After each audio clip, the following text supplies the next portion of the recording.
ይህን ስሜት፣ ይህን ፊሊንግ፣ ይህን ፍርሃት፣ ይህንን ሀዘን ስሜት ማለት ነው። ከዚህ በፊት 2 3 ያውቀዋለሁ 2 3 4 5 6 በጣም ብዙ ጊዜ ተለማምጄዋለሁ። አሁን ግን አልፈራም። አልፈራህም? ፍርሃቴን አልፈራም። ስለዚህ ደፋር ነኝ። አደርገዋለሁ። ስፈራ በጣም ብዙ ነገሮች ሲመሰቃቀሉብኝ ሲበላሹብኝ አሁን ግን አልፈራም። አሁን ግን አልጨነቅም። ነገር ግን አስባለሁ። ሀሳቤም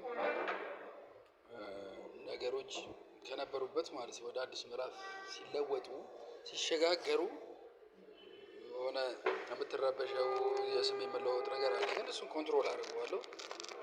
ይዤዋለሁ ከእግዚአብሔር ጋር ችግር የለውም።